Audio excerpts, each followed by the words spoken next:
Lieutenant General Gregory Guillot to be Commander of U.S. Northern Command, and Lieutenant General Stephen Whiting to be Commander of U.S. Space Command.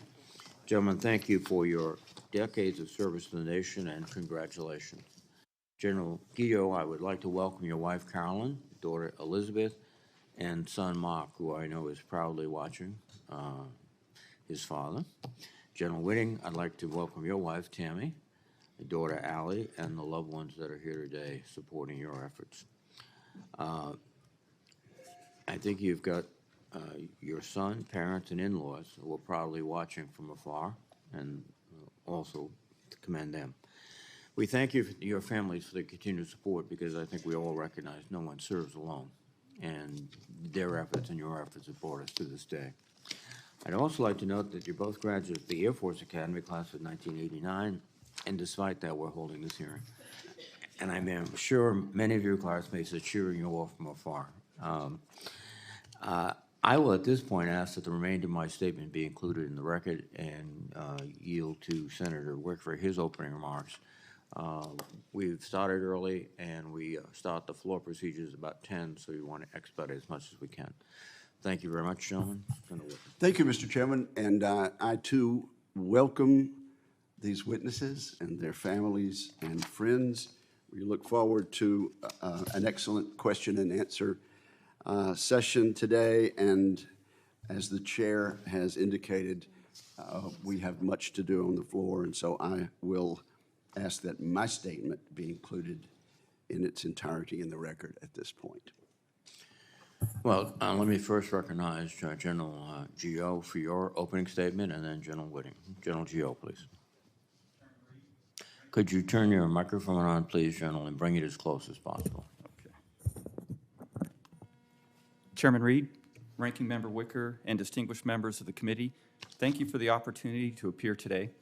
I'm deeply honored to be nominated to serve as the Commander of United States Northern Command and North American Aerospace Defense Command, and testify next to my Air Force Academy classmate, Lieutenant General Stephen Whiting.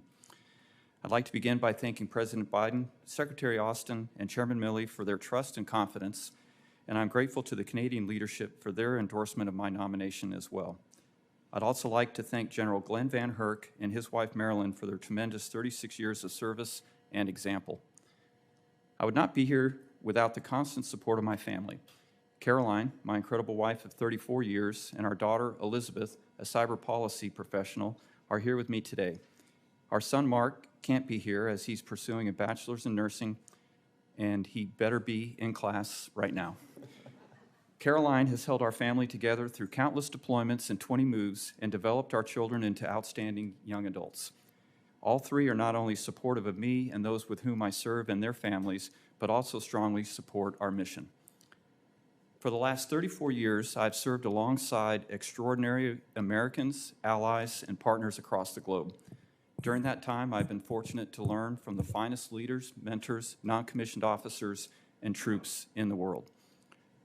I'd also like to thank and acknowledge the most influential mentors I've had, my parents, Reb, a career Air Force officer and Vietnam veteran, and Susan, who handled the challenges of military family life with strength and humor. Also shaping me have been my operational experience and leadership assignments in 3 different combatant commands, including commanding all joint and coalition air power in the Middle East. If confirmed, I will humbly bring the benefit of these experiences gained in combat and in peace to appropriately, energetically, and decisively lead the women and men of NORAD and NORTHCOM in the defense of our great homeland. The United States, Canada, and our allies and partners must address an extraordinarily complicated and quickly changing strategic environment.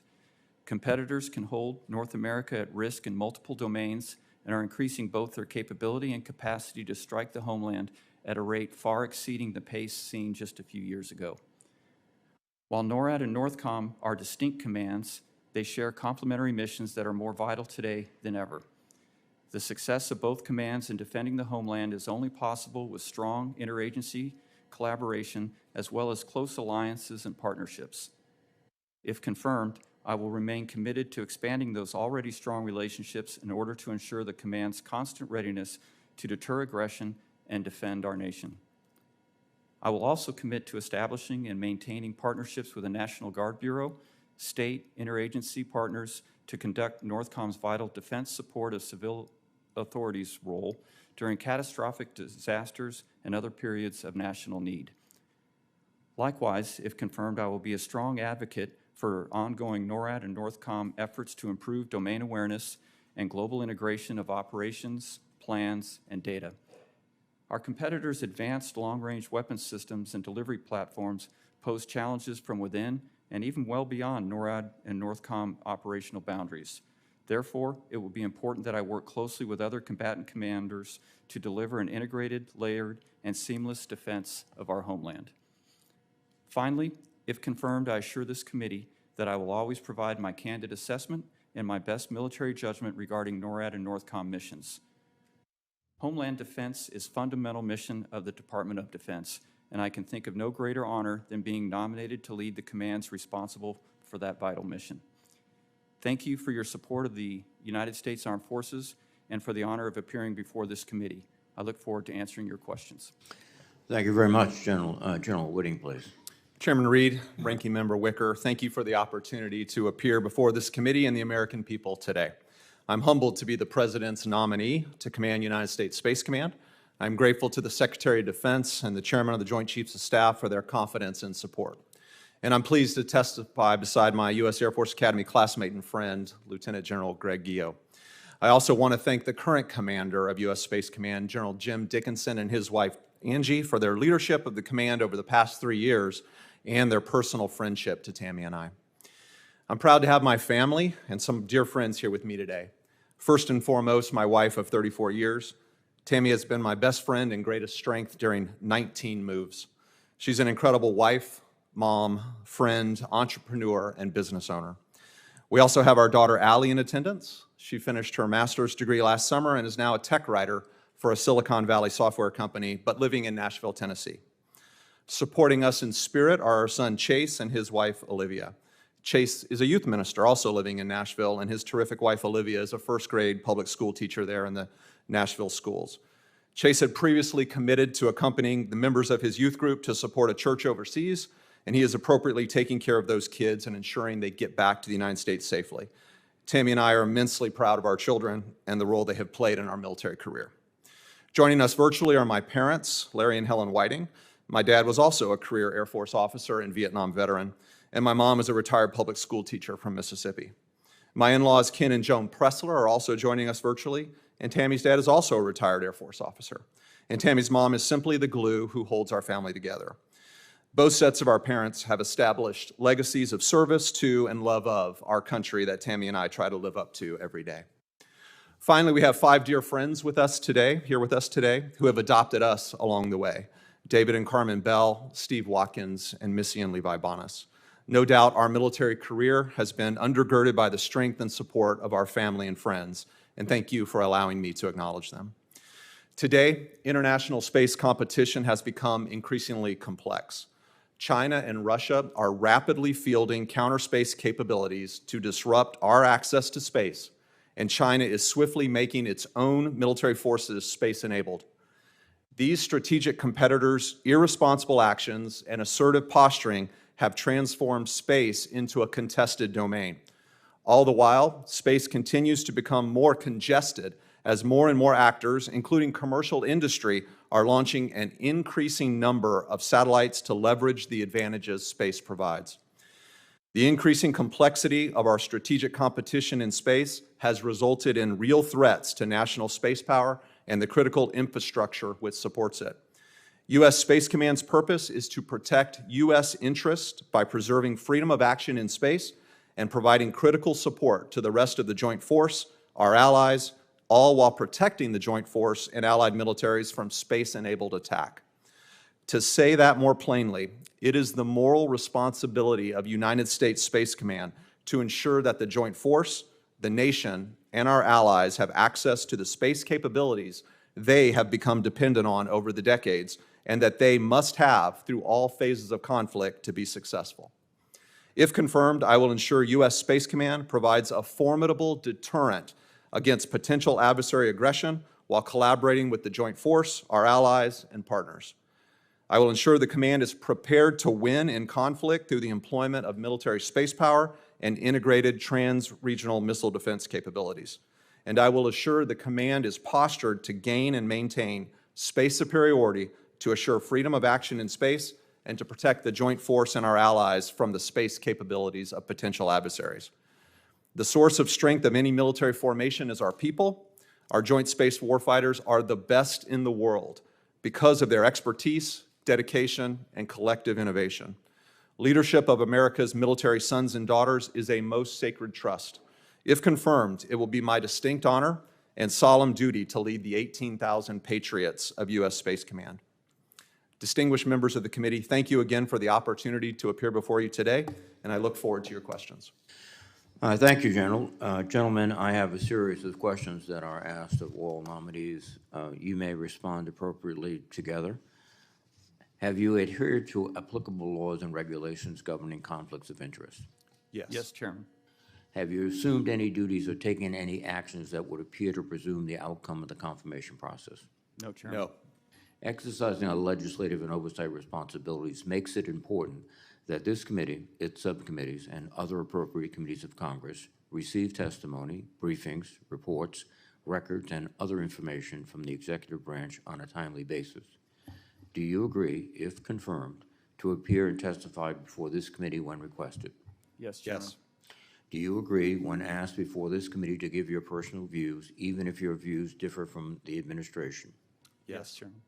Do you agree to provide records, documents, and electronic communications in a timely manner when requested by this committee, its subcommittees, or other appropriate committees of Congress, and to consult with the requestor regarding the basis for any good faith delay or denial in providing such records?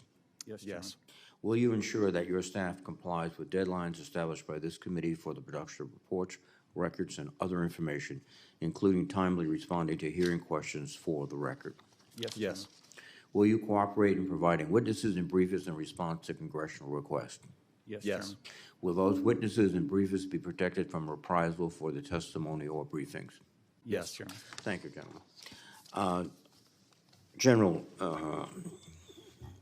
Guillot, you've talked about the evolving threats that are facing the homeland. Could you give us an idea of what are those most significant threats you see right now? Yes, Chairman. The most significant threat that the homeland faces is no longer from a single capability or a single nation, but it's the compilation of multiple actors that can threaten the homeland from multiple avenues of approach and across all domains. So the combination of all of those simultaneously is the biggest threat that we face now, whereas in the past it may have been a single weapon system or a single actor that presented that threat. Do you think we're appropriately postured to deal with these threats? Yes, Chairman, I do. However, our adversaries are growing at a very fast rate, and we need to do, across the whole of government, all of our effort must be to keeping pace with the rate of change of our adversary. Do you have any specific changes in mind, if confirmed, of what you'd like to do for, say, your first 180 days? Chairman, if confirmed, I will largely follow the outstanding course that's been set by General Van Herk, focusing on defending the homeland. And in the first few days, as you mentioned, my goal to make sure that there are no gaps in the transition of authorities that the commander must take to defend the homeland. And I'd also like to strengthen the network. Everything that we do in NORAD and NORTHCOM requires partnership, and I'd like to strengthen the networks with other combatant commanders, the services, National Guard, the interagency, international partners, and of course Congress, to make sure that all those relationships are set now in steady state so we can easily enact those in times of crisis. And then I will conduct a 90-day assessment of our people, our mission, and our resourcing to ensure that we're set for the changing environment that we see ahead. Thank you. General Whiting, what is your assessment of the threats to the United States and allied space assets by Russia and China over the next 5 years, and what must we do to counter those threats? Thank you for that question, Chairman. Certainly, we have seen a rapid increase, particularly from China, as they've built counter space capabilities after After really studying the United States and how we leverage space for military advantage, and so they have sought to build a series of capabilities from non-destructive to destructive to hold at risk those space capabilities. We've seen Russia do that to a lesser degree as well, and Mr. Chairman, it is our responsibility across the national security space enterprise, but certainly if confirmed at U.S. Space Command, to make sure that we can operate in the face of those threats that we now see, to continue to support the rest of the joint force with the space capabilities that they've become dependent upon. Thank you. We are developing the technologies, and one of the key is continuous encrypted communication. Can you give us a sense of where do you think we are in that process? Yes, sir. It is vital that we have the capability to encrypt ourselves with encryption that will last over decades as we field military space systems that last for a long time.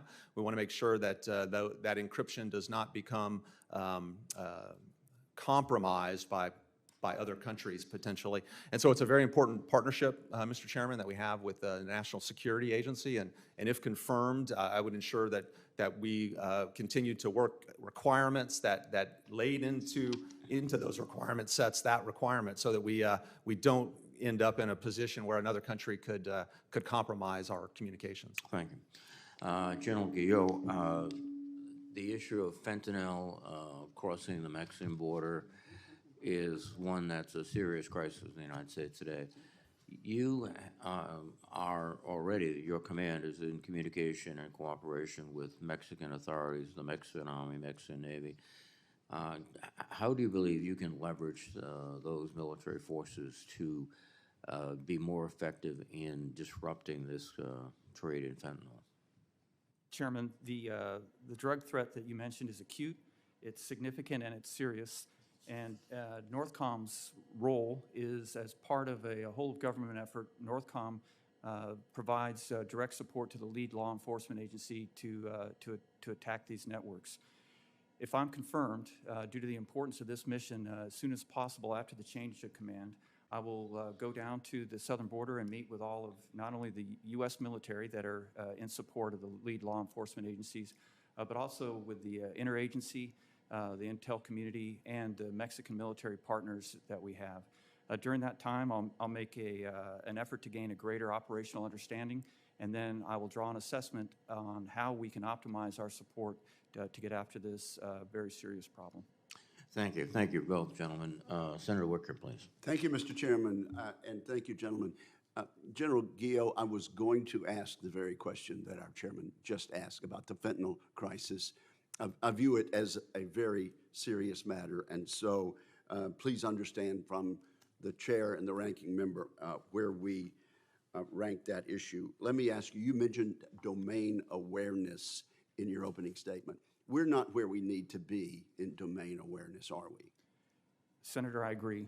Although steps through the government, Congress's funding, and industry were making strides in that direction, the fact that the adversaries we face can attack us from distances further away at speeds, altitudes with maneuverability and low radar cross sections that we hadn't seen in the past, it's a constant fight to have the domain awareness, the ability to detect these threats, and it takes our constant and improving effort, because after all, we can't defeat what we can't see. You know, it seems to me that the balloon fiasco that occurred several months ago is an example of this. I have a question here which I want to read word for word. Do you commit to sharing information with this committee even when it is contrary to the administration communications objectives? And I ask that question because we on this side have asked some specific questions in writing of the administration and have not gotten all of the answers we needed. And during a visit to Beijing in June, Secretary of State Blinken said publicly that the Chinese balloon matter is a chapter that should be closed. If members of the Congress believe there are questions to be answered, you do commit to answering those questions regardless of the views of the administration, do you not? Yes, Senator, I absolutely do. Thank you very much. And let me ask you, I was glad to hear that you and General Whiting were classmates at the academy. Is that correct?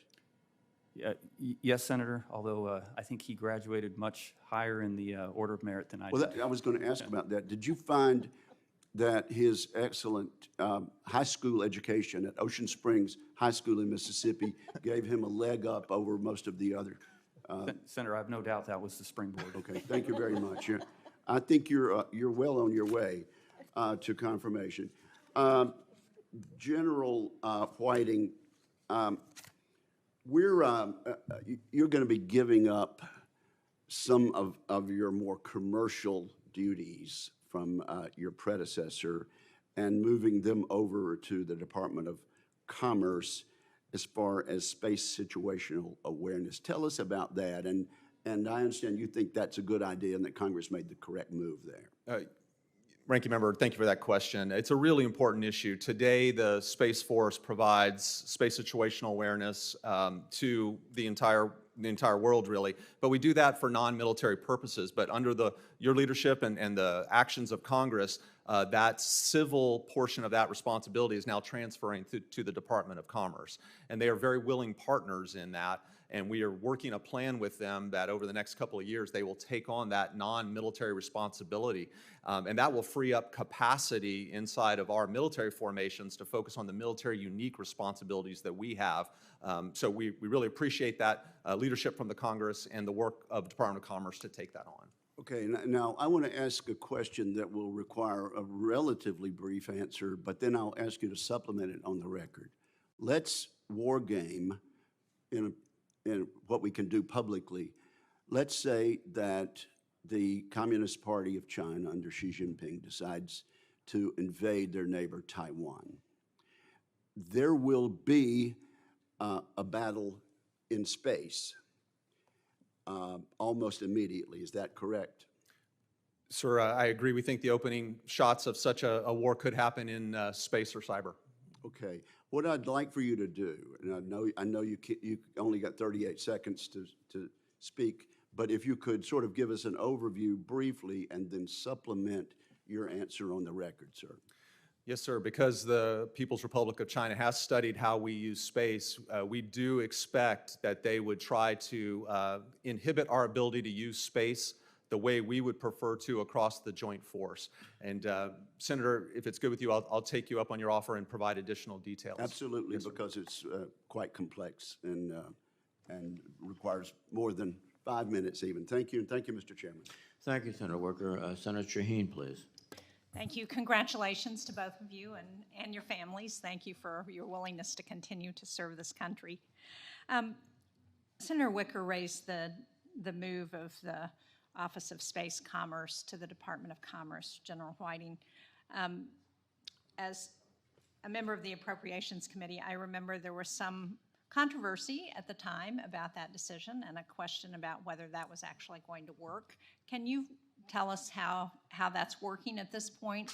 I understand that we will have a shortfall in terms of the funding that we were planning to give to them to continue the integration. So where are we in that process, and what do we still need to do? Yeah, Senator, thank you for that question. I am not aware of the specific funding, exactly where they are in their funding in the Department of Commerce, but I can say that they are an absolutely eager and willing partner. We have multiple engagements from senior leadership down to their tactical level where they have been out to our operating locations where we conduct this mission. They've seen how we do business, and they're partnering with us on their plans for how they move forward. But ma'am, I am just not familiar with exactly where they are in their funding profile. The Space Command, however, has also created a new commercial integration office to help coordinate commercial space capabilities. Is that correct? Ma'am, that is correct. So how do you see that office working with the office in the Department of Commerce? Yes, ma'am. Inside of U.S. Space Command, that office, Senator, is figuring out ways that U.S. Space Command can take advantage of the incredible capability that U.S. space industry brings us. That will be focused on military unique aspects of obviously our mission. Department of Commerce will be focused on non-military aspects, but I think there will be a chance to partner together so that, for example, the U.S. government isn't paying twice for commercial space situational awareness data that may be useful to both of us. Thank you. Well, as you point out, commercial space is playing a greater role in what's happening with our military. And we've seen in Russia's war against Ukraine the role of Starlink in how they're operating their military operations. Can you talk about how you see an attack on those commercial operations, how we should view that? Should we consider that an act of war if we see that happening? Where are we in the thinking about how we look at the commercial space operations in connection with what we say about our military space operations? Senator, that is a topic, obviously, that we're focused on very, very keenly. Inside the Unified Command Plan, where the President gives tasks to each of the combatant commanders, there is a task to United States Space Command to defend commercial space capabilities if directed. So we understand that importance and have put that hook into that mission. I think moving forward, as you said, ma'am, with the Russia-Ukraine, we've only seen the growing importance of commercial space capability. So we must continue to partner with those companies so that they look to build resilience into their systems, and then partner with them that if we do need to actively defend them, we have the communication avenues open to be able to do so. And have we actually defined what an attack on commercial operations would mean? Ma'am, I think ultimately that would be a policy question, but we certainly understand what the actions are that would look like, some kind of attack, whether that was jamming or a direct physical attack on a satellite or a ground station. So we haven't actually, in terms of policy, delineated how we would respond to that kind of a situation. Senator, I think we have a range of options, but they are not coded that if X happens, then Y will follow. We have to look at each set of circumstances uniquely. Thank you. General Guillot, how are hypersonic weapons changing the way NORAD thinks about your job? Senator, I think that hypersonics present the greatest technical challenge that we face today. We're in a three-way race strategically with our two main competitors in hypersonics, both in offensive and defensive capabilities. We're working closely with MDA, the Missile Defense Agency, to develop our own offensive and defensive capabilities to keep pace. If I'm confirmed, I'll be keenly interested in this because as the commander of NORAD, I would be responsible for the integrated tactical warning and the attack assessment of any hypersonic attack on the continental United States. And then we would be using United States Space Command systems to help us get that data. So it's a field that we're watching very closely, and we're in a tight competition with Russia and China. Thank you. Thank you, Mr. Chairman. Thank you, Senator Sheen. Senator Fisher, please. Thank you, Mr. Chairman, and thank you both for being here today. I appreciate your service and the sacrifice and service of your families as well. General Guillot, I've heard extensively from General Van Herk about a requirement for increased domain awareness, whether that's air domain awareness or undersea domain awareness. And I would encourage you, if confirmed, to make use of the unfunded priorities requirements list that's available to you so that you have that process to inform Congress of any capability gaps that you see in this area. You mentioned those earlier, that was something you would look into. So that's a tool that's available to you, and it's very helpful to us. Also, General, over the past few years, we've seen North Korea, Russia, China dramatically expand their nuclear arsenals and develop a wide range of missile systems capable of directly attacking the United States. Unfortunately, the same cannot be said for our own defense capabilities, which are failing to keep pace with growing threats. Do you believe that the United States should continue to posture its homeland missile defense capabilities to stay ahead of the North Korean threat? Yes, Senator, I do. Should the United States consider adjusting its stated missile defense policy and allow for the possibility of defending against limited missile attacks from either Russia or China? Senator, that policy, that would, as you stated, that would be a policy decision. But I do think that it's something we should look at based on what we're seeing in Ukraine and the way the Russians are using new weapon systems there, attacking civilian infrastructure. I think although the policy is set and has worked well for years, as our adversaries change their capabilities and the way they employ, I think our military should look at adapting and on a recurring basis assess the policy. Thank you. You mentioned earlier about monitoring the gaps that exist in the authorities that you're given. Right at this point in time, do you believe that there are any additional authorities or capabilities that NORTHCOM or NORAD missile defense system need? No, Senator, I don't see any gaps. My goal is just to make sure that due to my new status in the position, I don't let any authorities or gaps that are presently set develop due to the transition. Okay. General Whiting, to what extent do you believe that space-based capabilities can contribute to our missile defense system? Yeah, Senator, thank you for that question. They're absolutely vital. It is space that allows us to instantly look around the globe, watch for missile launches anywhere on the globe, and report that in real time to our national leadership. If confirmed, I would have the responsibility of providing that missile warning data to General Guillot so he could make an assessment of whether North America was under attack. So, ma'am, it's absolutely vital. China tested in 2021 the fractional orbital bombardment system. Do you believe that we should explore the viability of such systems as a means of pacing new and novel threats that this country faces? Senator, thank you for the question. Obviously, the Wu-14 fractional orbital bomb system is something we are very carefully watching, and we have to be able to track that from launch all the way through to potential impact. I think it's a matter of whether we believe such a system would fill any gaps that we have. That is not something I've looked at, but if confirmed, I would be happy to participate in that and provide my best military advice back.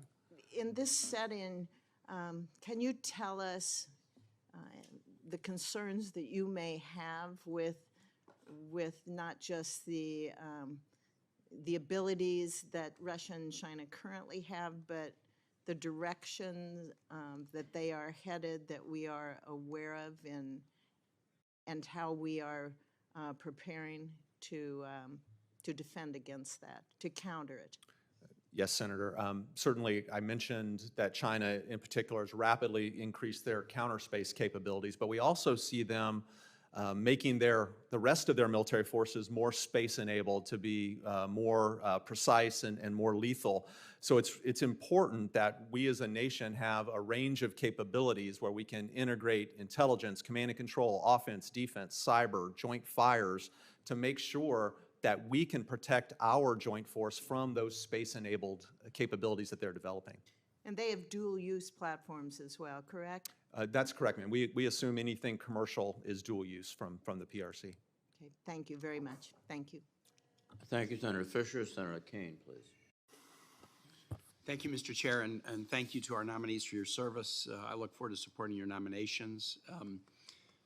General Guillot, I want to tread a little ground that both the chair and ranking member have with respect to fentanyl. I don't need to ask the same questions, but Senator Ernst and I offered an amendment that was included in the NDA version that's currently pending on the Senate floor to designate fentanyl as a national security threat and to encourage the DoD to be more forward-leaning, first within the U.S. whole of government effort, which has tended to rely pretty heavily on DEA, DOJ, DHS, but we're encouraging the DoD to be more forward-leaning in this fight, both within the U.S. government, but also in tandem with the Mexican military. And I would suspect that responsibility is going to be pretty heavily on NORTHCOM's shoulders. And so with other committee members, we just see the ravages of this in all of our communities. I know you understand that, and we'll look forward, should you be confirmed, to following up and talking about what we might do from the Pentagon side to really energize and amplify the efforts to counter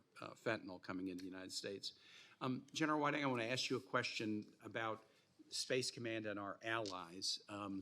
I am very forward-leaning on the AUKUS framework that was announced by President Biden. I'm the chairman of the Sea Power Subcommittee of Armed Services. I think that this partnership, which I hope will be decades-long, offers real opportunity to promote stability in the Indo-Pacific. As you know, Pillar 1 is a pillar dealing with Virginia-class submarines, but there's a broad Pillar 2 that talks about cooperation with Australia and the UK and a whole variety of technologies, whether it's space, cyber, AI, hypersonics. Should you be confirmed, talk to us a little bit about the way you would see that AUKUS framework and how you might use your position at Space Command to work together with these allies, and then just more broadly, our allies. It is a strategic edge that we have over China and Russia, that we have such a network of allies. How should we be thinking about joint activities in the space domain with nations allied with the United States? Senator, thank you for that question. Space is a team sport, and it takes us and our allies to be the best we can be. In fact, Senator, 33 years ago as a second lieutenant at my first space assignment, the very first non-commissioned officer I ever supervised was a Canadian non-commissioned officer assigned to our unit because of those partnerships. We have a grouping of countries we call CSPO, the Combined Space Operations, and together it's us, it's our Canadian, British, Australian, New Zealand, plus some other countries that are observers that we're asking to come in. In that forum, we're able to coordinate military operations, we're able to coordinate future architectures, policies. We've seen a real value in that as we work together, and in fact, Senator, over the last couple of years, U.S. Space Command has created a named operation called Operation Olympic Defender, where we operate in space with our Canadian, Australian, and United Kingdom allies. So I will, if confirmed, do everything I can to maximize those partnerships because it is an asymmetric advantage for the United States. And tell me what the acronym CSPO stands for again? Combined Space Operations. Great. I'm very glad to hear about that intentional effort to work together with allies. To follow up on an earlier question that Senator Shaheen was asking, space is an interesting domain because of the massive proliferation of commercial satellites in space that can have a security connection to us. She referenced Starlink in Ukraine. Our adversaries may have their own assets in space, but they tend not to have the same amount of government-owned assets, but then private sector assets where they are in at least some collaboration with them. Talk a little bit about how you would see both the opportunities and challenges to work in tandem with our commercial space assets to advance our space capacities. Yeah, Senator, I like to say we're in the second golden age of space. The first golden age was when Neil Armstrong walked out onto the lunar surface, but this second golden age is really being led by American commercial industry, and it gives us so many untold advantages. We have to maximize that. And over the last 8 years or so out at our Vandenberg Space Force Base in California, we have a grouping there called the Commercial Integration Cell, where we brought in the 10 companies that we contract with the most for capability through the Department of Defense. And in that cell, we share intelligence at the highest level. We get insights into what's happening in their constellations because we believe if we all have that insight, we operate better together. So that's just one example of the ways that, if confirmed, I would want to continue to drive our ability to leverage U.S. American industry because of the advantages it brings for us. Excellent. Well, I hope to entertain you at Wallops Island at some point following your confirmation. Thank you. I yield back. Thank you, Senator Kane. Senator Ernst, please. Thank you, Mr. Chair, and thank you, General Guillot and General Whiting, and to your families as well. Thank you very much for being here and supporting these gentlemen. So, General Guillot, we have talked a lot about a number of threats. We've covered China and Russia. We've heard about North Korea's arsenal and how they are outpacing our ballistic missile defenses. A lot of concern out there. And in your policy questions, the advanced policy questions, you stated that a second missile defense site on the East Coast is, quote, not operationally required at this time, end quote. So what advancements in adversary capabilities would lead you to reevaluate this assessment? What should we be watching for? Senator, I understand that the assessment was recently made and said that it's not operation required at this time. But from my perspective, if I'm confirmed coming into the position, all military operations require depth and dispersal, and we have to keep pace with the threat. And I do not question the assessment that was made, but it was a different context and a different threat at the time of the assessment. So if I'm confirmed, I would support recurring assessments that would ensure that we keep pace with the adversaries. Specific to your question, the number of threats that they have that might defeat the total number that we have in our existing locations, or if another rogue state develops the capability and can attack the homeland, that's another reason I think that we should look at the reassess on a periodic basis to ensure that we can keep pace with that threat. I appreciate that answer very much, and I, in my estimation, that would be the correct answer, is we have threats that change, grow, morph over time, and it's important that we continually reassess that. We have heard also from a number of my colleagues about the southern border, and obviously that is a huge concern with all of us. Senator Kane and I are working together on an amendment for the NDAA, and that would improve our mill-to-mill cooperation with the Mexican authorities to counter fentanyl.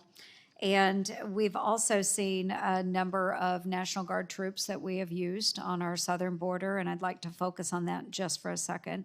I've traveled a couple times to the southern border, and every time I'm there, I have the opportunity to meet with from different states and, of course, Texas.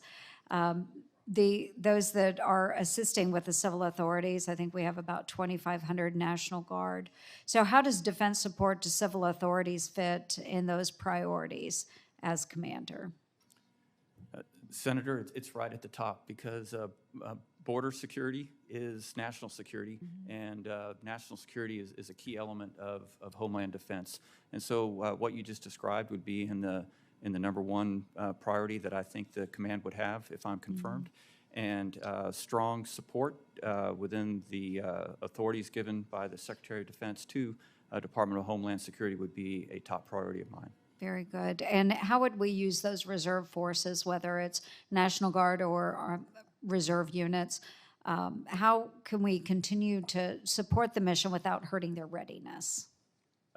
Senator, so many of the missions that the NORAD and NORTHCOM conduct are with National Guard forces, and they're all extremely capable, extremely disciplined, mission-focused. I don't think that the NORAD and NORTHCOM could do their important mission without the support of the National Guard. Some of the actions that they conduct, for instance, in the southwest border, actually build some readiness, aviation, for example, but there are some where they lose readiness in their wartime mission. So if I'm confirmed, I would establish a routine reporting process with the deployed commanders to see where they feel they have lost readiness in specific worldwide deployment areas, and see if we could give them training opportunities while they're on the border to maintain those. Certainly they need to keep readiness in their current missions, but their long-term readiness would be very important, and I think we need to find ways that they can keep their worldwide deployment readiness while they're conducting the southwest border mission. Thank you. I appreciate that. And General Whiting, because I am out of time, I will submit a question for the record that deals with our cyber and our special operations forces and space triad. It's of great interest to those that are working in Special Operations Command. So appreciate you, gentlemen. Thank you very much, and congratulations on your nominations. Thank you, Senator Ernst. Senator Hirono, please. Thank you, Mr. Chairman. Congratulations to both of you and welcome to your families. I asked the following two initial questions to address the fitness of any nominee before any of the committees that I sit on, so I will ask the two questions of both of you. Since you became a legal adult, have you ever made unwanted requests for sexual favors or committed any verbal or physical harassment or assault of a sexual nature? No, No, Senator. No, ma'am. Thank you. Have you ever faced discipline or entered into a settlement relating to this kind of conduct? No, Senator. No, Senator. General Whiting, As space becomes exponentially busier, understanding where satellites are is increasingly important and challenging. The 15th Space Surveillance Squadron in Maui does this important work while simultaneously conducting leading-edge research. However, they are hamstrung by aging infrastructure. And for your information, the 15th Space Surveillance Squadron operates several telescopes on Haleakala, Maui, that tracks satellites and in partnership with the University of Hawaii conducts research. It is here that a mechanical issue in a backup generator caused about 700 gallons of diesel fuel to spill after a lightning strike caused electrical grid failures on the summit. And additionally, many of the buildings and telescope domes are leaking and generally in bad shapes. General Whiting, terrestrial infrastructure underpins our space capabilities. How does deferring maintenance at places like the 15th Space Surveillance Squadron impact Spacecom's mission accomplishment? Senator, thank you for that question, and I've had the good fortune to visit the 15th on Maui multiple times, and as you highlight, they are doing incredibly critical work in our number one priority area, which is space domain awareness. So it is vital that we invest in that infrastructure so that we can ensure that we can continue to provide that mission support. And I appreciate the local leadership on Maui who has worked with us as we've worked to remediate the fuel spill. There's more work to be done there, but we appreciate the advice and counsel that we've received from the local leaders there. Well, generally, we get to the infrastructure needs when a crisis has already occurred. My question has to do with how we're going to upgrade and prevent these kinds of incidences so that our people on Maui can do their jobs.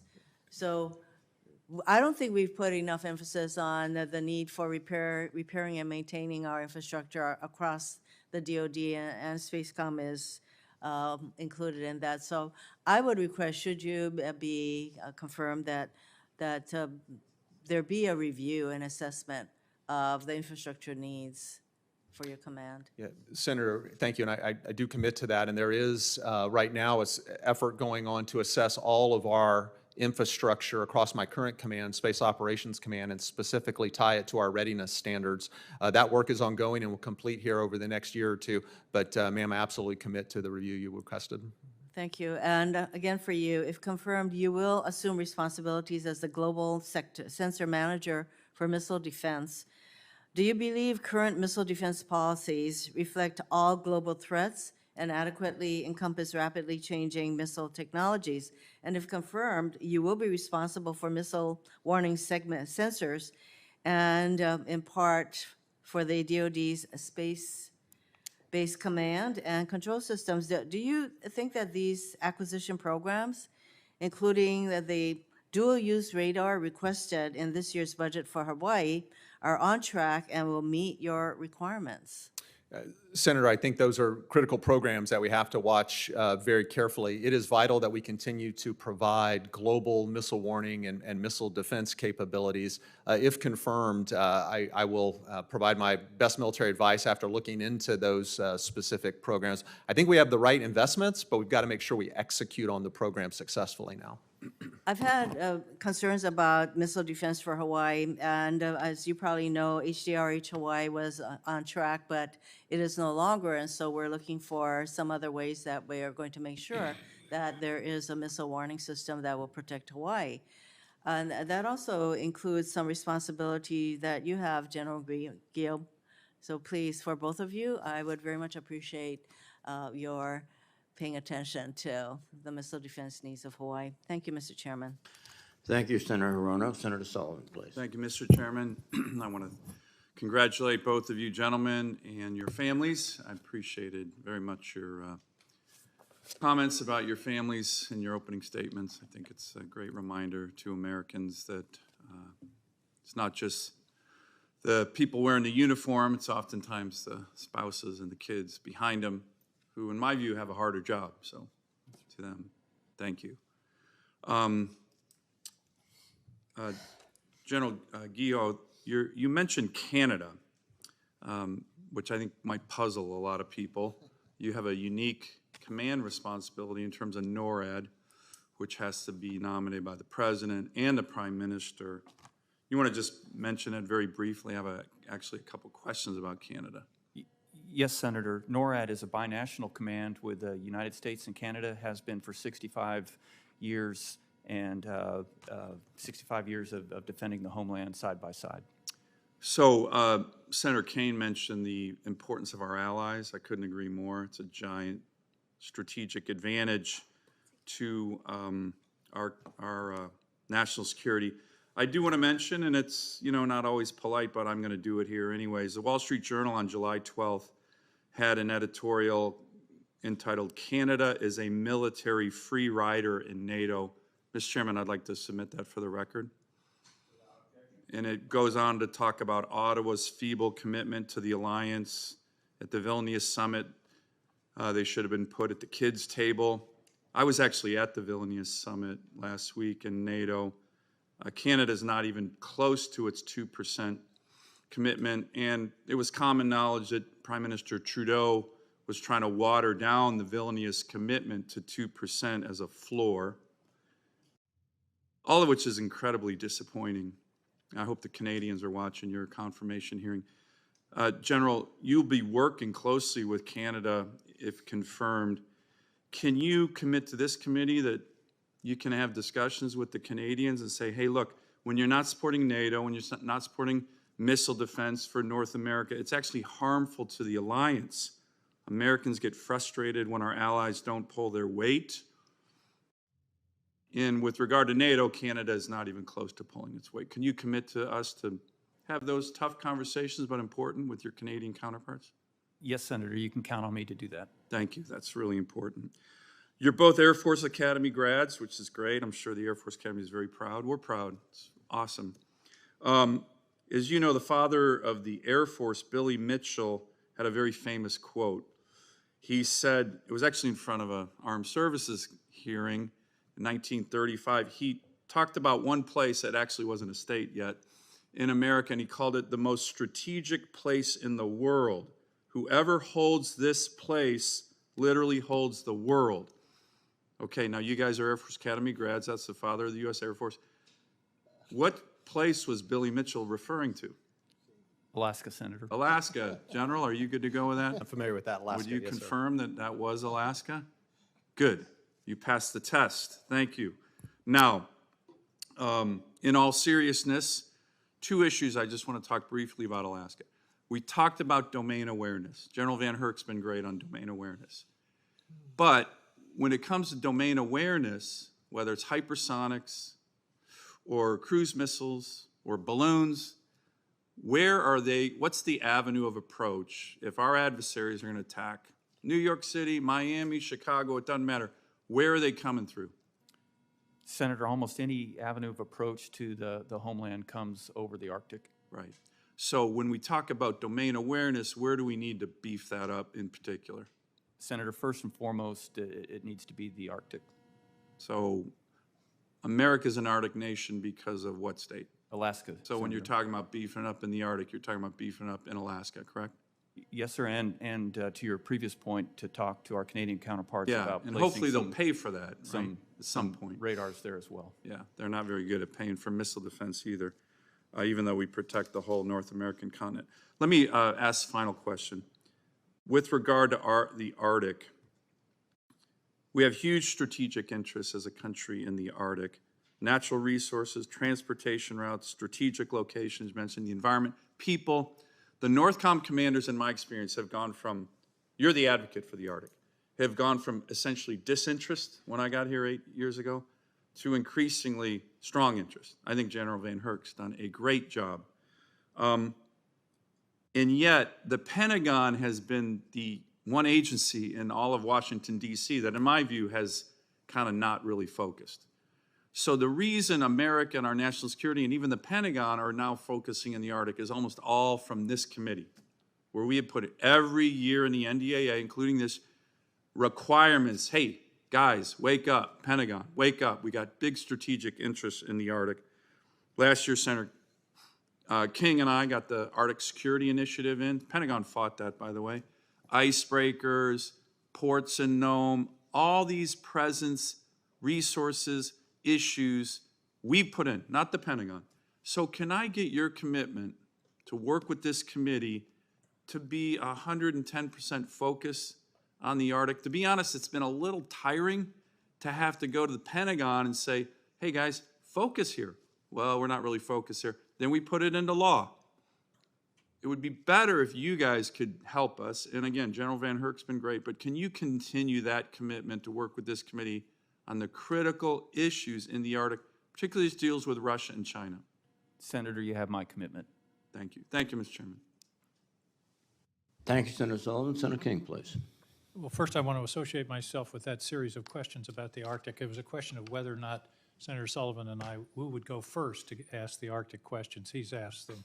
I would also have to respectfully point out that if our beloved Chairman John McCain was here, he would point out that Billy Mitchell was later court-martialed, but we won't go into that. I think that was rescinded later after he. General Whiting, it's been U.S. policy for as long as anybody can remember to not militarize space. But that train has left the station, has it not?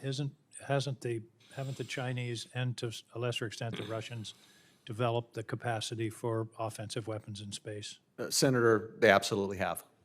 And therefore, we need to be in a position to respond because the cornerstone of our entire defense national security policy is deterrence. And if they have an asymmetric advantage that we can't hold them at risk, doesn't that undermine our policy of deterrence? Senator, it does. And so we're going to have to put aside the laudable policy because of a change of circumstance. Is that correct? Yes, Senator, and I think the creation of United States Space Command just under 4 years ago, and then by the action of the Congress, the creation of the United States Space Force just under 4 years ago recognizes that new reality. And I think my concern is that there are areas of the federal government that haven't quite gotten there, and I think we need to understand that, not because we want to militarize space, but because we have to face the reality and the undermining of our deterrent capability if we don't match that. General Guillot, since we've been talking almost exactly an hour in this hearing, 12 Americans have died of drug overdoses. We are under attack, and it's in large measure in your AOR. It's not a nation state, but these international organizations. Talk to me about a strategy for dealing with this. We've been having hearings year after year. We don't have sufficient ISR. We don't have sufficient interdiction capability. When are we going to take this seriously for what it is, which is an attack on the people of this country? Senator, the threat you described is acute, it's serious, and it's very significant. As if I'm confirmed to be the NORTHCOM commander, I will immediately, upon taking change of command, go down to the border, meet with all of the U.S. forces that are in direct support of the lead law enforcement agencies conducting this mission, and make an assessment on what we can do to optimize our presentation of force and make suggestions to the Secretary Well, along part those of lines. it is advocating in a vigorous way for additional ISR, for example. I mean, and plus, we've had testimony before this committee from Southcom that we're only able to interdict 25% of the drug shipments coming by sea that we know about. In other words, we know they're coming, we know that they're carrying deadly cargo, and yet there are not enough ships, there are not enough capacity, Coast Guard, Navy. It just seems to me everybody's pointing at everybody else. Please, I would urge you to develop a special task force, a strike force, to really think about how to organize the United States government response, because what's come through to me is a lack of central authority, and you're the nearest thing to that, and I hope you will really get on this. September 11th, we lost over 3,000 people. It turned our society upside down. Here, we're losing 100,000 a year, and yet nobody seems to be in charge. Will you take charge? Senator, I will take charge of assessing that from the DoD standpoint and forwarding those recommendations. Now, let me change the subject again, to get back to the Arctic, one of the realities, again, it's like my questions about space. It's no secret that the Russians have essentially remilitarized the share of the Arctic, which really was a much more peaceful area prior to the last 10 years. Don't we need some capacity, infrastructure in the Arctic, a port, for example, to be able to field the kind of force that's necessary, again, for deterrence? This is not about offensive capability, but the best way to prevent a war is for your adversary to know that they will suffer unacceptable results if they attack us. Talk to me about infrastructure in the Arctic, for example, a port in Nome. Senator, presence is the best form of deterrence in the Arctic. The Port of Nome is a game changer for operations in the Arctic. I understand that it's underway, and we're looking at 2027, 2028 for completion of that. But just that port alone will add 4 to 8 days per operational sortie of our ships, where they don't have to go down to Dutch Harbor to refuel. They can stay up in the high north. So that infrastructure, and then the recurring presence of forces training and operating in the high north in Alaska, I think is a very strong deterrent to our adversaries up there. Well, both of you are taking on extraordinary responsibilities at an extraordinary time. Congratulations on your appointment. We look forward to your confirmation. Thank you. Thank you, Mr. Chairman. Thank you, Senator King. Senator Tuberville, please. Thank you, Mr. Chairman. Thanks to both of you being here today. Good to meet with you in my office, and congratulations and welcome to your families. General Guillot, several conversations with General Van Herk over the last few years. He talked about Northcom's need for more assigned troops. And I know you're coming from another command, but have you had conversations with him about your possible move to the commander of Northcom? Senator, I haven't talked with him directly about that, but in the function of my current job, I'm in several video teleconferences with General Van Herk and other leaders where the topic you mentioned is discussed.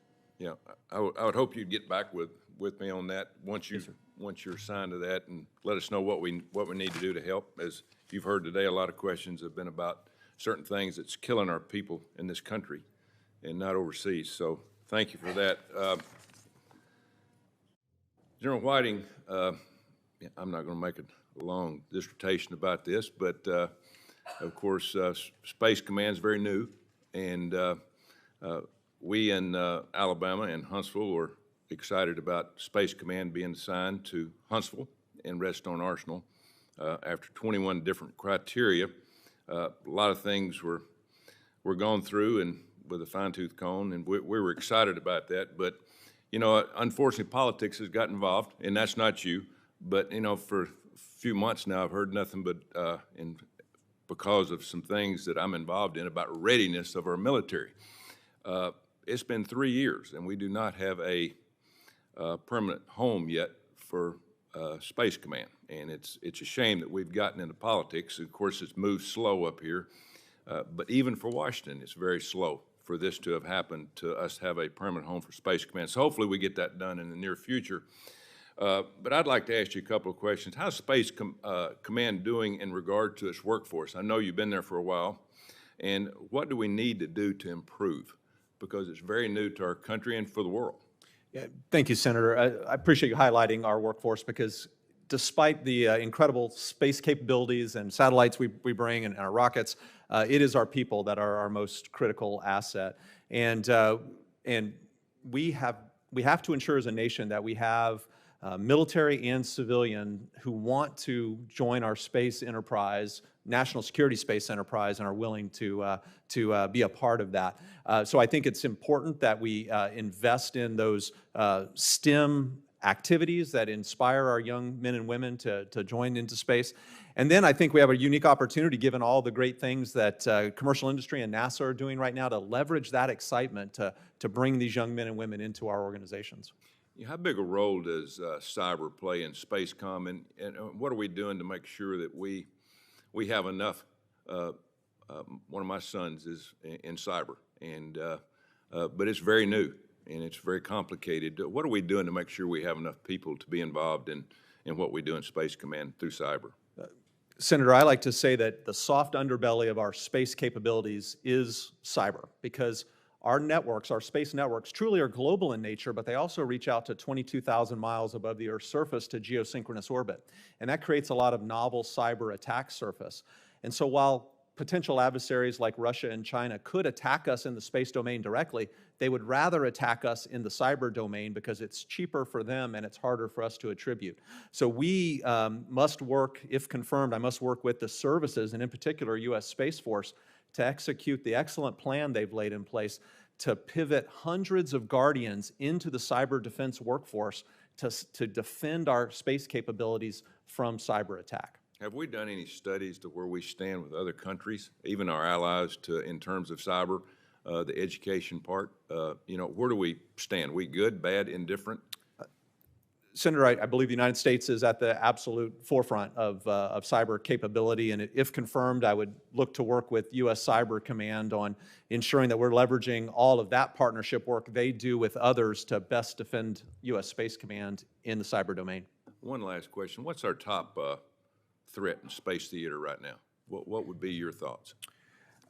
Senator, our top threat is the growing Chinese counterspace capabilities, both from reversible threats like jamming all the way up to the direct ascent ASATs and laser capabilities we've seen them testing. Thank you. Thank you, and good luck to both of you. Thank you, Mr. Chairman. Thank you, Senator Tuberville. Senator Kelly, please. Thank you, Mr. Chairman. Senator Tuberville had some good questions for the two generals. Let me point out, though, that both General Whiting and General Guillot said, if confirmed, a number of times in your testimony. And the roles that you are going into are so critical for our national defense. But the if confirmed is certainly in question because of Senator Tuberville's holds on these promotions and these positions that I imagine would still be in place. So I think that's important to note here. General Guillot, welcome. And General Whiting, welcome to the hearing here. General Guillot, I believe you grew up in Tucson, Arizona, where Gabby and I live, and we talked about that in my office a couple weeks ago. Like Senator King and many others on this committee, I'm very concerned about transnational criminal organizations and the flow of drugs across the southern border, fentanyl poisoning our communities. Senator King asked about this, but I want to just get down to some resources you think you may need in your new position here. Do you anticipate needing more staffing, more authority, more funding? Senator, I agree on the severity of the threat and the need for us to use any means available to stop that threat from coming across our border. If I'm confirmed, and when I go down to the southwest border and everywhere from California all the way to Texas and look at each site, things that I'll be looking for not only are what are we doing today, but what could we be doing in terms of ISR, the types of forces that we're using in supporting the lead law enforcement agency. And then if I see anything in terms of numbers, authorities, anything along those lines, or types of help, that's what I will report back to the Secretary of Defense. All right, thank you. And General, also, related to ISR sort of domain awareness, Senator Budd and I introduced legislation called the SOAR Act. We hope to move this in the FAA reauthorization bill. This is bipartisan legislation that will ensure that these high-altitude balloons that are released rather frequently for scientific purposes and other purposes have transponders so they can be tracked and identified. And it'll take a little bit of the workload off of NORTHCOM. But it'll also allow you to act more quickly to identify any activity that could be a threat if it doesn't have a transponder on it. What could you, as the commander of NORTHCOM, what would you do to further improve domain awareness over the NORTHCOM area of operations? Senator, the first and I think most important step to improving domain awareness would be to ensure that we have the types of radars and the locations needed to cover all the avenues of approach that are now vulnerable to the homeland, and to ensure that the systems are the types that can detect the new and emerging threats that our competitors are building. Higher speed, all altitude, maneuvering, low radar cross-section types of threats that we can build into a network.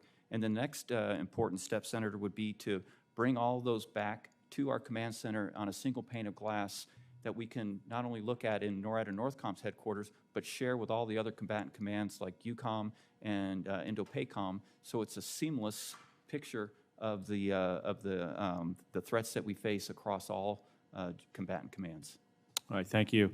And just one comment about the SpaceCom headquarters. So, you know, it's imperative that we get a decision on where SpaceCom is going to be located. I mean, this has gone on too long. These decisions impact our members, their families, local communities. It impacts the mission and the national security of the United States. So we shouldn't let indecision, bureaucracy, and politics impact our national security like this. So especially on a mission set that's as critical as managing the space domain that underpins our defense, and an area where our adversaries are investing heavily in. So, you know, my hope is that we get a resolution on where SpaceCom is going to be headquartered. Thank you. Thank you. Senator Scott. Great. Thank you. First, I want to thank both of you for being here. Congratulations on your nominations. Thank you for your service, and I want to thank your families for what they do. I'm sure you guys have moved a lot. Hopefully you've spent a lot of time in Florida.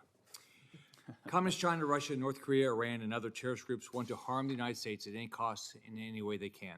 They all possess ballistic missiles and will do anything they can to harm us and our national interest here in the homeland and in space. I know you're both focused on deterring these threats, and if they ever try to attack us here at home, to defeat whatever they throw our way. I look forward to hearing about how you're going to continue to make sure we stay safe. John Guillot, as our strategic focus shifts from the threat of terrorists to threats from adversarial nations like Communist China and Russia, NORTHCOM will still have to defend the homeland from both. I would characterize our reaction to the Chinese spy balloon incident as pretty bad, terrible. What have you learned from that, and how will you handle the next spy balloon when you are the commander? Senator, I was not personally familiar with all the factors that went into the first decision, but what I can tell you that if confirmed, air sovereignty will be the cornerstone of the NORAD and NORTHCOM mission. And if confirmed, I will aggressively execute all the authorities and the ROE associated with maintaining air sovereignty of the U.S. That goes to early detection, making decisions that within my authority, and then quickly passing all of the valuable information and options to my senior leadership if it's something that's beyond my authority. Thank you. From a strategic and resourcing standpoint, how is defending the homeland from terrorists and defending it from adversarial nations different? Sir, Senator, they certainly overlap. Deterring from terrorist threats that are originating overseas, other combatant commands like the one that I'm presently proud to work in, Central Command, in cooperation with Southern Special Operations Command, are doing a lot of work to keep the terrorists as an away game. But as we start to develop indications that they could be working towards the U.S., then it transitions to a strong partnership from NORAD and NORTHCOM with the law enforcement agencies that would be responsible, along with the Department of Homeland Security, to building that barrier from them actually entering the United States. Thank you. What additional authorities or resources do you anticipate needing to defend our homeland? Senator, at this time, I do not know of any, but I pledge to the committee that if I'm confirmed, within 90 days, I'll have completed a full assessment of all the people, the mission, and the resourcing, to include authorities associated with NORAD and NORTHCOM, and I will make it very clear in that assessment if there are any authorities that I need. Thank you. In October 2018, Department of Defense deployed 5,200 troops to the southern border in response to migrant caravans. Currently, the Biden administration has authorized a maximum of 2,500 troops in the southwest border support operations. The past year has continued to witness a surge in migrant encounters and estimate there's about 1.5 million getaways, some of them possibly terrorists. Would you first off agree there's a crisis at the border? You assess that there is a drug smuggling emergency at the southern border. What role do you anticipate North Carolina playing in addressing this emergency? Senator, I think border security is national security, and that would be the #1 priority for me if I'm confirmed as the commander of NORAD and NORTHCOM. As for the drugs and the efforts of the transnational criminal organizations, that is a problem that's acute, it's significant, and it's extremely serious, and it falls into the same responsibility that I just mentioned. Thank you. General Whiting, congratulations. You have a base named after you in Florida already. You've done really well. Do you believe that delaying the Space Command headquarters decision has affected readiness? Senator, that decision needs to be made so that we can decide where that's going to go and place it. I think till now, that headquarters has been maturing from what I've seen, but a decision is needed. So what are the biggest challenges SpaceCom's facing in addressing threats in space over the next 2 years? And how do you plan to address them? And have you spent any time thinking about what happens when they start, whatever adversary starts shooting up satellites and we get all the debris going there, and how it's going to impact our communication? Senator, the answer to those two questions are related. The #1 thing we need to continue to build out is our space domain awareness capability. We have the best in the world, and the world looks to us, but we have to continue to improve that to maintain custody of the threats we now see. And Senator, we want to avoid a future in which we do see that proliferation of debris because of anti-satellite capabilities. But if that were to happen, it would be our responsibility to quickly track that debris cloud and make sure we're providing warning to those individuals, units, companies that own those satellites so that we can mitigate that debris. But we do not want to see that happen, and which is why we must deter that from happening. Thank you. Thank you, Senator Scott. Senator Gillibrand. Thank you, Madam Chairwoman. General Guillot, General Van Herk has stated that our country is under attack every single day in the information and cyber domain. Our critical infrastructure providers on which we rely to execute NORTHCOM's mission are key targets for threat actors. How do you envision coordinating with both DHS and CISA to protect our critical infrastructure? Can I have your commitment to directly collaborate with them and other sector management agencies in order to protect critical infrastructure and ensure you can execute your mission? And will you report back to this committee if you encounter issues in that effort? Yes, Senator, you have my commitment not only to work in the manner that you described, but also to report back. And do you have any ideas about how you will implement that coordination? Senator, I would like to first get to know all the counterparts. As you mentioned, there are several that have overlapping responsibility for protecting defense critical infrastructure. I would work very closely with Cyber Command Commander, if I'm confirmed, as well as Department of Homeland Security, FBI, and another of others.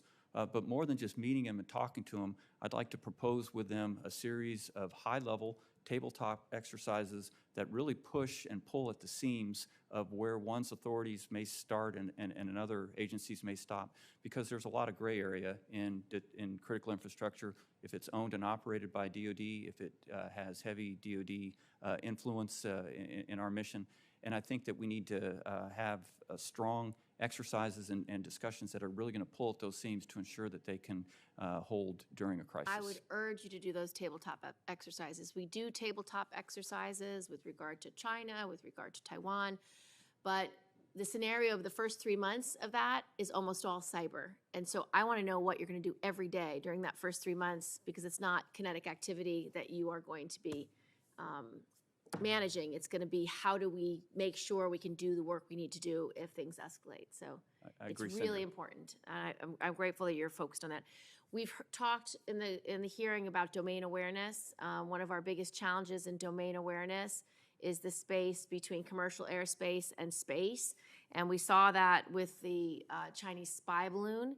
So I think having domain awareness and focusing on how you're going to increase your domain awareness so that our pilots can operate safely, so that we understand if we are being spied upon by adversaries is essential. And in that regard, can I have your commitment to collaborate with Dr. Sean Kirkpatrick and the All-Domain Anomaly Resolution Office to ensure that they have what they need to identify and resolve reports of UAPs in U.S. air? Senator, you have my commitment. I've read a little about Aero. I know that General Van Herk is consulting with them, and I look forward to the opportunity. And undersea domain awareness is also critical for our national defense. Recent public reporting indicates that the Russian Navy is repainting its ships to confuse or fool tracking systems that rely on artificial intelligence.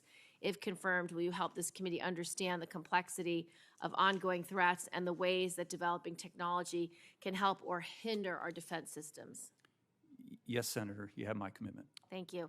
General Whiting, the PLA's, quote, lectures on the science of space operations, its authors describe an overawing space strike that includes both a soft strike option focused on information attacks, EM spectrum operations, cyber attacks, and hard strike options that involve strikes against vulnerable enemy positions.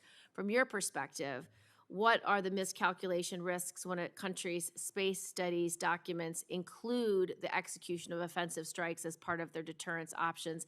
And how does this impact your thinking about the resiliency of the systems that would be under your command? Senator, thank you for that question. Of course, when we see those kind of writings, we have to take them at their word that that is potentially within their plans. And so deterrence is built upon a framework of, number one, we must have capabilities that deny potential adversaries the benefits of such an attack. Secondly, we must have capabilities that allow us to impose costs in response to such an attack.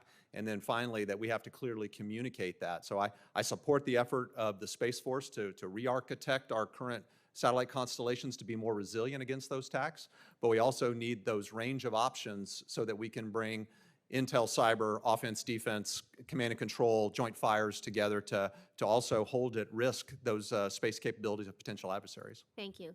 Last month, Spacecom announced its authorities to conduct missile defense led to some confusion about Northcom, Stratcom, and Spacecom's different but related responsibilities to conduct homeland missile defense. If confirmed, you will be responsible for operating the missile warning satellites, while General Guillot will be responsible for warning America's leaders in the event of a missile threat. Can you commit to work to ensure that Spacecom's and NORAD systems will be integrated and that you will work closely together to protect national security? Yes, Senator, I commit to that. Yes, Senator. Thank you. Thank you, Madam Chairman. Thank you, Senator Gillibrand. Senator Kramer. Thank you, Madam Chairman. Congratulations to both of you, generals and your families. Thank you for being here. Thank you for your willingness to step in the gap and into these very important positions. Since we've been talking a lot about domain awareness, I'm going to just stay with the theme, but maybe get a little bit specific. My first question is one that I didn't come in here anticipating, but I think is relevant, and probably start with you, General Whiting. Over the last several years, we've had a lot of discussion and obviously noticed that the Air Force has been shedding quite successfully a lot of its legacy ISR, airborne ISR missions and equipment to afford new stuff. Makes perfect sense. My concern has been that while they live with and plan for the promise of space being able to handle ISR for the combatant commanders, wherever they may be, whether it's the southern border or CENTCOM, you name it, that a gap could very well occur where there won't be adequate ISR. At what, presuming for a moment that space can do that at some point, what's your comfort level that space can unilaterally handle the type of ISR that today Global Hawks and others, MQ-9s and others are able to provide? Yeah, Senator, thank you for that question. ISR from space brings us untold advantages. For example, satellites, as they orbit the Earth, don't go through sovereign airspace. We can freely overfly any point of the Earth and get those, get that intelligence that we need. I think it's a layered need for systems as we move forward. There will be need for ground-based ISR capabilities, sea-based, air-based, and space-based. But I am supportive of doing the reviews to move as much to space as we can while leveraging the unique attributes that the other domains can bring as well. Very good, thank you. Since you brought up layers, I'm going to ask about the Space Development Agency's, tracking layer program that's going to be operated out of the Grand Forks Air Force Base. First of all, are both of you familiar with it, and how do you see, I'll start with you, General Guillot, NORTHCOM, NORAD integrating SDA into your awareness? Senator, as you alluded to, domain awareness, certainly in the sensing grid, takes a variety of sensors. I look forward to bringing those in, that capability, as well as the space-based long-term persistence that General Whiting mentioned for space to complement the other terrestrial systems that we're using now or bringing online here in the near future. So bringing up one more legacy domain awareness that I'm familiar with, of course, we're very pleased with the legacy of the Parks radar at the Cavalier Air Force Space Force Station now. We'll look forward to having you up there sometime after you're confirmed, which I'm confident will be soon. But maybe each of you could share a little bit about the importance of that Parks radar over the years and decades, and of course it's expanded its role from missile defense or missile awareness to space, obviously just monitoring a lot of stuff in space.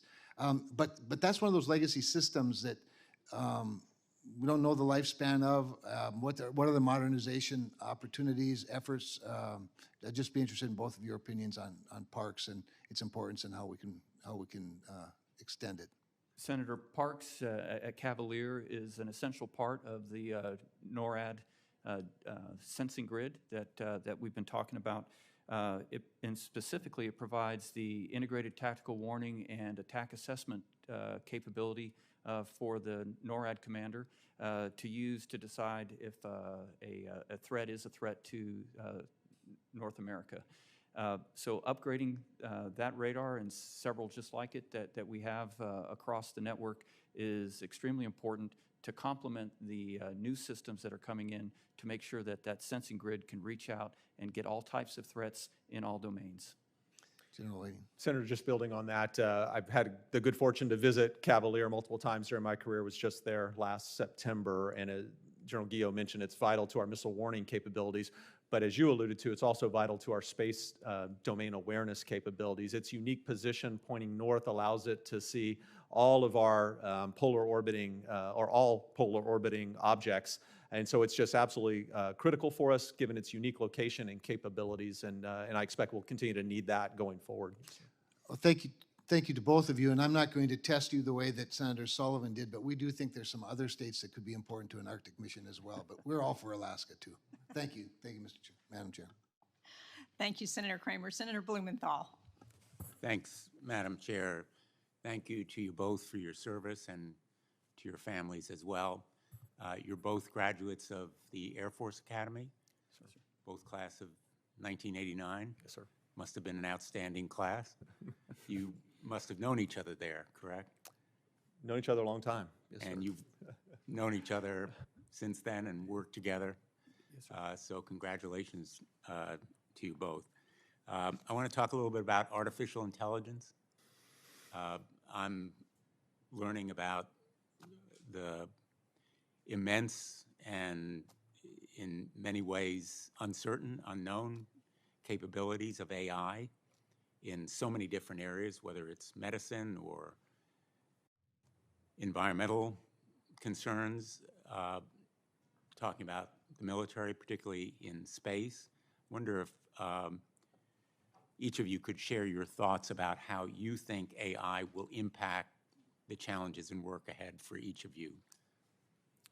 Senator, from NORAD and NORTHCOM position, if I'm confirmed, I look forward to using artificial intelligence to make what we do really well now even better, maybe even easier, and certainly faster. I've seen in my current command under some of the initiatives that General Kurilla has undertaken where we take a situational awareness software, but using artificial intelligence, it can help us find equipment, pieces, targets that the naked eye would take a long time to find, cue us in, and then with a combination of a human on top of the loop, very quickly make an assessment if there's a target there. The speed with which that improves our ability is just phenomenal. Applying another artificial intelligence and machine learning capability to the NORAD Northcom realm that, if confirmed, I would like to see is a program called Pathfinder, which takes radar data that is considered cluttered, that our radars see and throws aside so it doesn't confuse the operator. Those machine learning and artificial intelligence can go through there and find valid tracks that we might otherwise be overlooking that could be a threat to our homeland.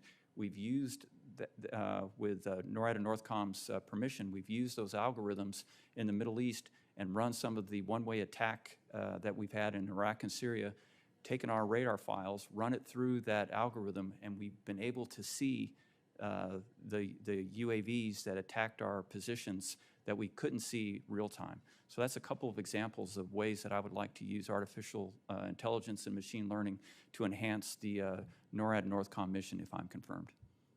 Senator, similarly, we have missions that are very data rich. For example, our space domain awareness, we get tens upon tens of thousands of data points and tracks and observations per day.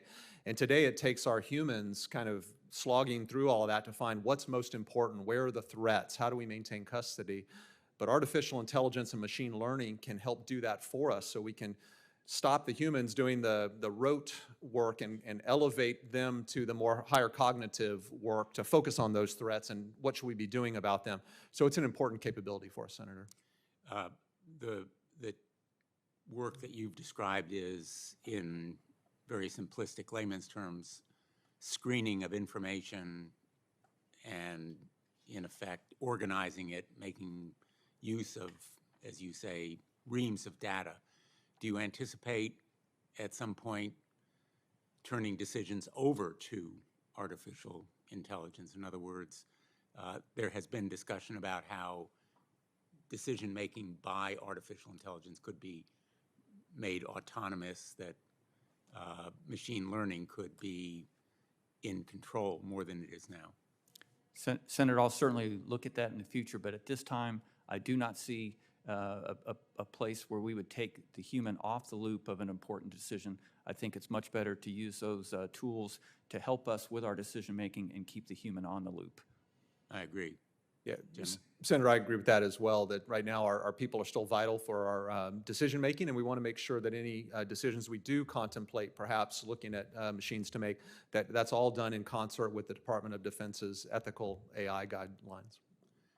I think that AI is going to revolutionize a lot of what we do in civilian life, likewise in military work, and I do think at the same time it's important to have controls, countermeasures, and ethical standards that apply, and that's why I've actually proposed an independent entity or body that would establish some rules and guardrails. It's a bipartisan effort, and I hope that the military leaders like yourself will be a part of it. Thank you so much. Sir. Thank you, Senator Blumenthal. Senator Rounds. Thank you, Madam Chair. General Guillot, first of all, I want to thank you for your service to this nation and congratulate you on your nomination to be the next commander of Northcom and NORAD. And General Whiting, I would also like to thank you for your service to our nation and congratulate you on your nomination to be the next commander of SpaceCom. I would also like to say thank you to your families as well.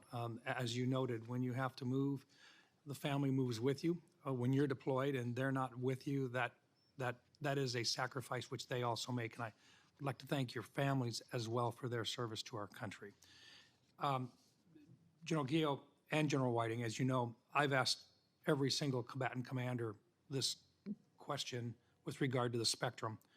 There has been an attempt lately to perhaps sell or auction portions of the S-band, the 3.1 to 3.45 gigahertz portion of the spectrum, which is one which I believe to be critical for our national defense. But I have asked this, and so far, I have had no one disagree with me that's been in front of this committee, but I'm going to ask both of you, please. How serious is the need for us to be able to maintain control of the 3.1 to 3.45 gigahertz portion of the spectrum?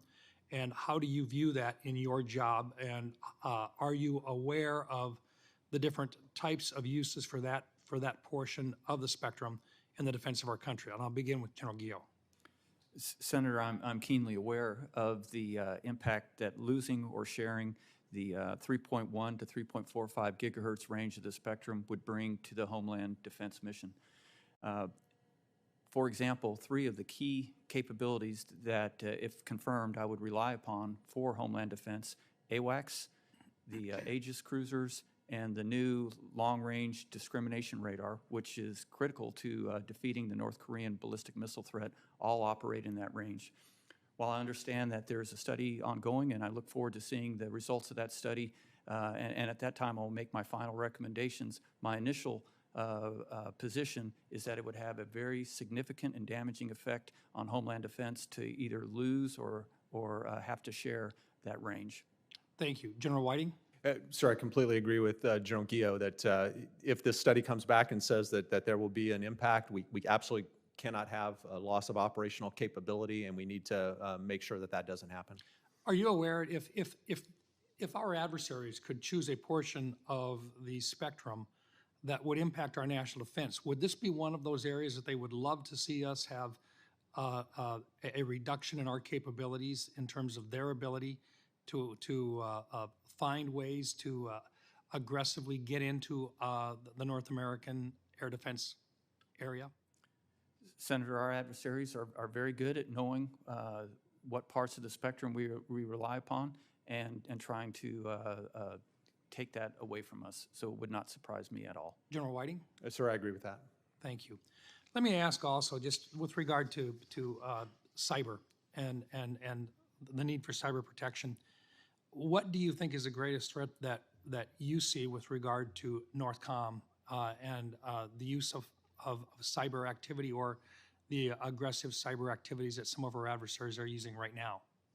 Senator, I think the cyber threat to NORTHCOM is the most present and persistent threat that we see today. I've spoken about the totality of the threats in all domains and all avenues of approach, which is certainly the largest concern that I have if I were to take command of NORAD and NORTHCOM upon confirmation.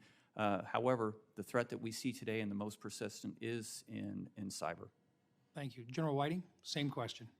Yes, sir. For the space enterprise, Senator, the most pressing cyber threats come from state competitors like the PRC, Russia, Iran, North Korea. They would rather take us on in the cyber domain than try to take us on physically in the space domain, although certainly the PRC and Russia have proven they can do that because it's cheaper for them and it's harder for us to attribute. So we must build out our cyber defenses across our space enterprise to protect that soft underbelly from allowing cyber to deny that capability. Thank you. Thank you both for your service, and we look forward to working with you in the future. Thank you, Madam Chair. Thank you, Senator Rounds. Senator Schmidt. Thank you, Madam Chair. General Whiting, in speaking in support of DEI initiatives, General Brown said that, quote, "There's still a lot to do because this is a cultural shift. This isn't something you can get done in just a couple of years." Do you believe that General Brown should be relieved of his command because of those statements? Senator, no, I do not. Okay. General Milley, in speaking in support of DEI initiatives, said, quote, "It's diversity to improve the system, improve the military, improve our problem-solving capabilities, and improve our war-fighting readiness in order to protect and defend the Constitution. That's why it's so important, so fundamental, that we have this as one of our elements as we move forward to continue to develop the joint force," end quote. Do you believe General Milley should be relieved of his command? Senator, no, I do not. Do you believe that that's a partisan, do you believe that's partisan political speech? Senator, no, I do not. Okay. Lieutenant Colonel Lomar said our DEI industry and trainings we're receiving in the military via the industry are rooted in critical race theory, which is rooted in Marxism. He was relieved of his command for those statements, correct? Senator, that's correct. By you, right? Senator, there were other comments regarding specific political parties that are in addition to what you just quoted. Okay, this was from the podcast, which was cited by you. So I'm asking, is opposition to DEI partisan political speech? Senator, no, it's not unless it advocates for a specific political party or candidate. Okay, well, I would agree with that, but so your testimony today is Lieutenant Colonel Lomar was relieved for something other than these statements on the podcast, or was that part of your consideration? Senator, it involved a specific quote involving a specific political party. Okay, in his free time or on duty, or Sir, what it is was the on a context? podcast where he associated himself, or he identified himself as an active duty Space Force officer and commander. Okay, on that, so there were other comments that, other than this one I read to you about DEI. Senator, I think that podcast was about an hour long. Okay, well, we'll follow up with some of our questions. I guess I want to ask you, do you support DEI initiatives in the military? Senator, I support a ready lethal force that draws from the best talent all across America. Okay, that's not my question. I support that too, but that's not what DEI is. DEI is rooted in cultural Marxism, so I'm asking you, do you support DEI initiatives in the military? Senator, I support a merit-based approach to finding the best people across Okay, this country. that's not DEI either. So do you support DEI initiatives in the military? Senator, based on how it is defined, I want to find the best people across anywhere in this country, geographically or any demographic, who can support the defense of this Do nation. you believe that our brave military men and women should be pitted against one another based solely on their race? No, sir, I do not. Do you believe, or do you accept the proposition that General Brown, in his August of 2022 memo, that we should have racial quotas with officer class? Senator, I am not aware that General Brown has said that. Okay, if General Brown said that we should have a reduction in the number of white officers serving to 67% of officers, down from whatever, I think it's a total of 5,400 officers, do you support that? Senator, I support that promotion should be based on merit. Okay, so you don't support the idea that we would have racial quotas for the officer class? That's correct, Senator. Okay. I do want to ask you also, what role do you think DEI, or what's your experience? What, firsthand for you, what have you, in these trainings, what have you seen? What have been the trainings that have taken place? I'm not talking about reaching for the best and the brightest. I want to understand, because we have a military recruitment problem, right?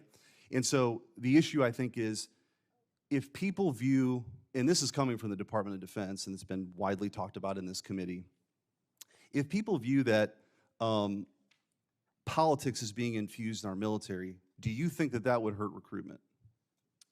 Sir, I do, and I think the military must be rigorously apolitical and nonpartisan. Right. Do you think infusing abortion politics into our military hurts our recruiting? Sir, we in the military should not be partisan or political. Okay. Do you think infusing COVID politics into our military hurts our recruiting? Meaning, do you think that people should have been fired for not getting the vaccine? Sir, we are required to uphold a legal order. Okay. Do you think we should actively recruit those 8,500 people who were fired for not getting the vaccine? Sir, I would like to see those individuals who can come back apply to come back. Yes, sir. Do you think we should recruit them to come back? Yes, sir. Okay. And then do you believe that are you familiar with the August memo of 2022 from General Brown? I am not, sir. Okay, we'll, in some follow-up questions, ask you your points of view on that. Thank you, Senator. Thank you. Senator Mullen. Thank you for those that are here, and thank you for the family that has come along and supported these two generals here along the way. It's a family affair, and I said this multiple times that no one can do their job at their best ability if things at home are rocky. And so those that are home, that's building that solid foundation for these generals and others that are serving to be at their best. I want to thank you for that, and thank you for the time that you've packed up the houses, moved, and still held the family together. It's a sacrifice for the entire family, and from the deepest part of my heart, I want to tell you thank you so much for that. I'm going to be pretty quick here. just because we're running every which way direction right now. So I've just got questions for Guillot. General, as you know, obviously you spent time at Tinker, which we appreciate that. It's obviously something I'm very proud to be able to represent. I'd like to ask your best military advice on issues you know from your time at Tinker Air Force Base and your long career in the air battle management. The Air Force is in the process of divesting the E-3 fleet and switching to the E-7. The timeline, as it stands now, has us totally divesting the E-3 by FY29. And at that time, I believe we're only going to have 5 E-7 on platforms.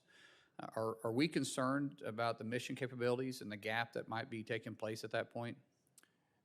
Senator, thanks for mentioning my time at Tinker. I had 3 assignments there and loved the base, the people, and the mission.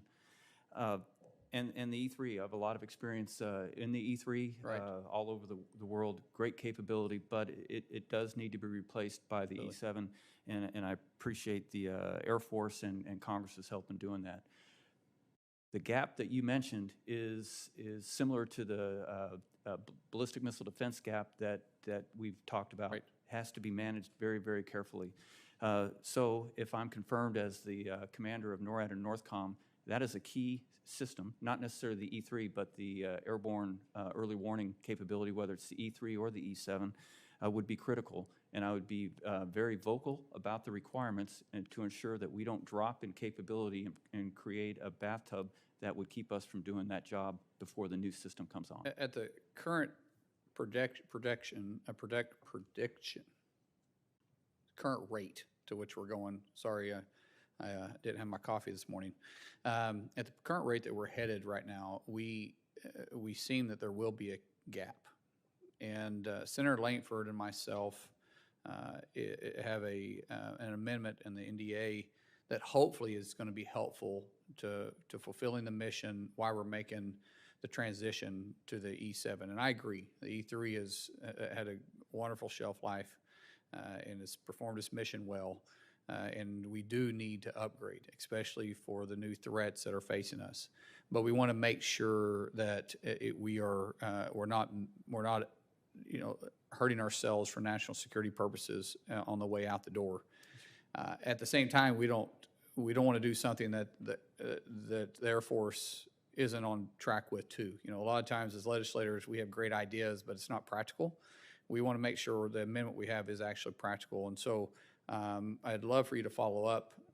And if you're not familiar with the amendment, take a look at it because it's moving now. And so we make sure that we're doing what is mission capable and what you think would be best in line with you too, right? Yes, Senator, I'll do that. With that, I'll yield back. Thank you, sir. Senator Cotton. Gentlemen, congratulations on your nominations, and thank you for your lifetime of service, and thanks to your families for your service and support to your missions as well. General Guillot, you believe that as part of your mission as the NORTHCOM commander is aerospace control over the continental United States, correct? Yes, Senator. Domestically, there are reports of over 57 drone incursions over nuclear sites since 2015 and at least 510 unidentified aerial objects reports since 2004, centered around restricted and sensitive airspace, with around half of those reported in the last 2 years. How do you view NORTHCOM's role in defense against the threat from such unmanned aerial vehicles? Senator, it is a role, to my understanding, that NORAD and NORTHCOM share with the services that have been delegated authorities around their installations to protect those. And then the NORAD responsibility picks up generally in the airspace structure above those facilities. Okay. I don't want to go into depth rehashing the Chinese balloon incident from earlier this year, but in general, if a malign actor illegally flies an aircraft over American territory with malign intent, do you believe that we should shoot it down? Senator, I absolutely believe we should shoot it down if it's demonstrated hostile act or hostile intent. Okay. Are you aware that there were more than 10,000 violations of our airspace with drone aircraft conducting intelligence operations last year? And given the threat we've seen that drones pose in Ukraine, increasingly in Russia, how significant are your concerns about those violations of our airspace? Senator, I'm very concerned about any airspace violations. Certainly, the unmanned capabilities that you're mentioning bring a new dimension that we haven't had to see in the recent years. And if I'm confirmed, that would take a great deal of my attention to address that. Good. The vast majority of those incursions were conducted by Mexican cartels in support of drug smuggling activities. In fact, the U.S. Border Patrol chief has said that we don't have operational control of the southern border. Given how drones are now being used in Ukraine and in Russia, how do you view the loss of operational control at our southern border and the failure to establish aerospace control as a threat there to our ability to defend our homeland and our people? Senator, I know it sounds trite, but I firmly believe that border security is national security. And if I'm confirmed, the number one priority I would have is to defend the homeland, and certainly border security is at the top of that. So I would be very concerned about any loss of sovereignty in the airspace or the ground of our borders. Good. Thank you for that. According to DHS data, Customs and Border Protection encounter more than 100 Russians attempting to illegally enter the United States every month near just a single location on the U.S.-Mexico border. Russian military intelligence has more officers deployed to Mexico than any other country in the world. The current NORTHCOM commander has described China and Russia as, quote, very aggressive and active in NORTHCOM. We've seen what happened with the Chinese spy balloon.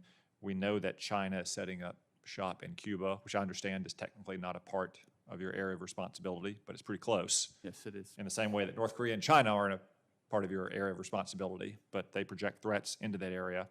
How do you view these actions by Russia and China to our south as a threat to our homeland? Senator, I view the actions you described as a very serious threat, and one that, if confirmed, I will watch very closely. As you alluded to, it's not just in the air that NORAD and NORTHCOM protect the homeland, but also through all domains, including the ground. Indeed.